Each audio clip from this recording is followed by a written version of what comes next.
Peace and blessings, family. Thank you for tuning in to another episode of Taye Speaks. We got a very, very special guest in the house.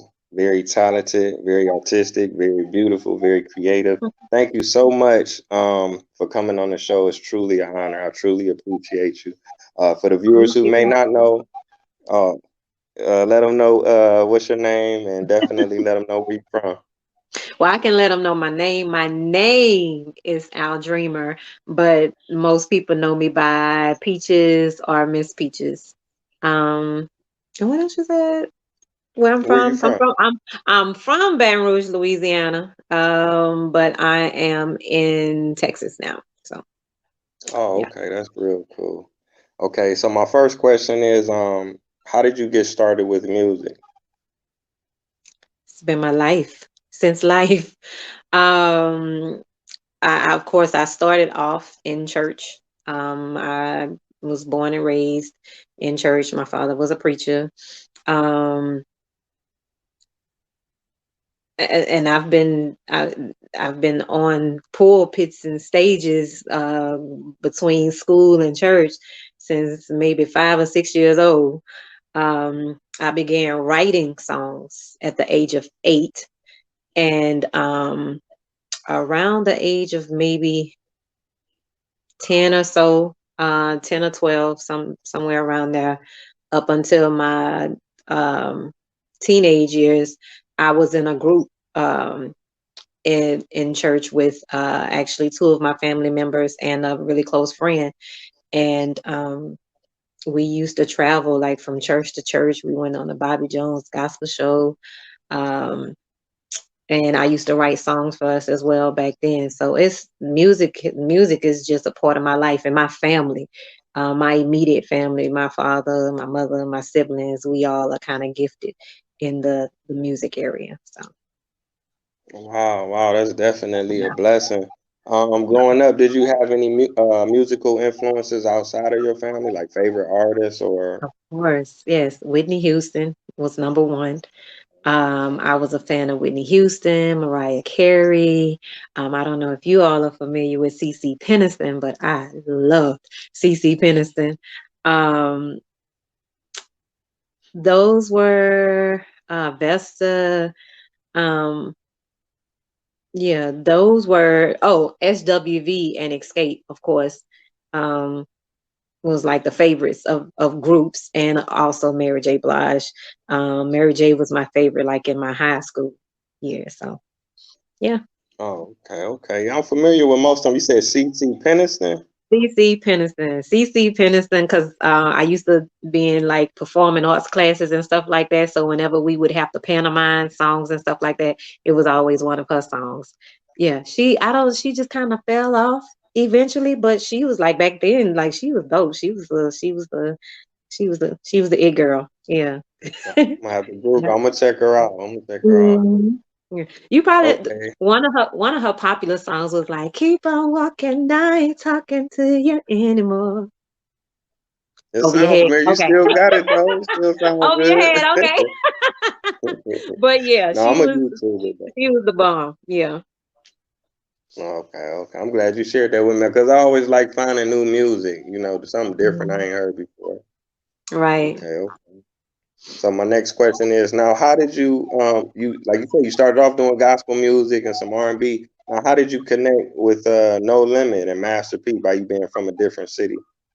Um, being from a different city don't really matter because Baton Rouge and New Orleans just what 40 45 minutes away, and 9 times out of 10, like my dad, his mom, they grew up in Magnolia Projects, so it's in the 9 times out of 10 you got family in New Orleans in Baton Rouge, but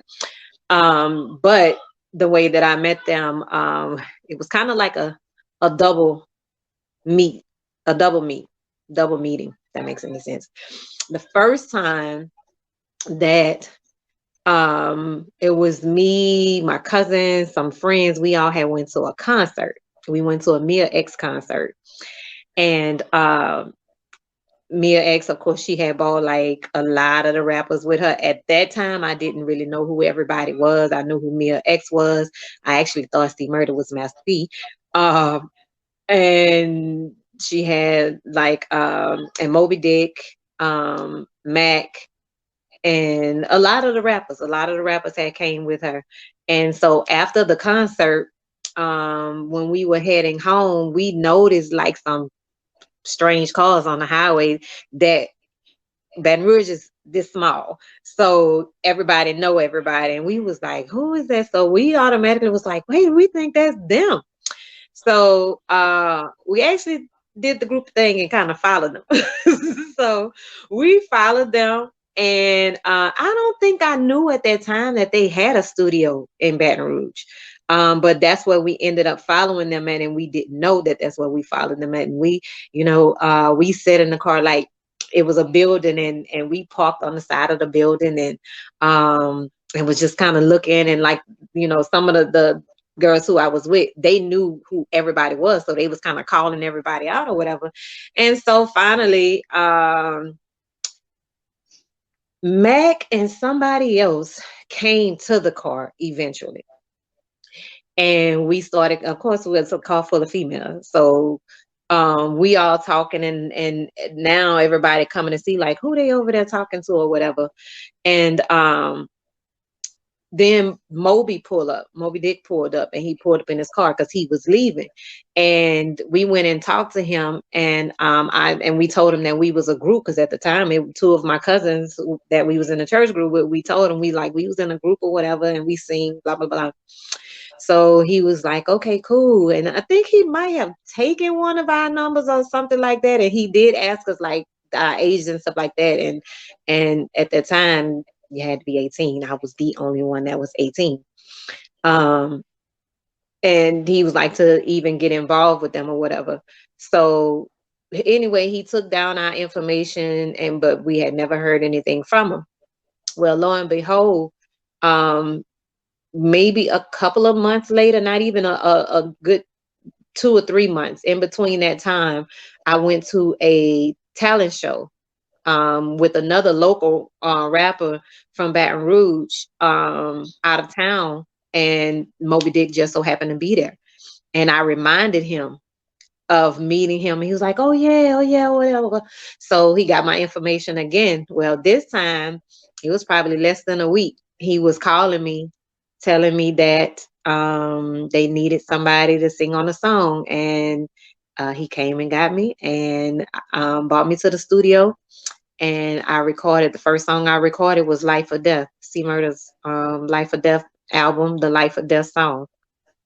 Yep. Oh, So okay. Wow. I truly appreciate you sharing that. it's That's a pretty very long story, huh? interesting. No, no, no. That's real cool because I didn't know that. Life or Death. Mhm. That's a classic song. That's one of my favorite C Murder songs. You really killed it on that song. Yep, that was my the very first song that I recorded with No Limit. Yeah. Wow. And that album, what is it? Probably went double platinum, platinum. I know Yeah. it did real good. For you to be Yeah. just starting out, that's a blessing. That's truly a Right. blessing.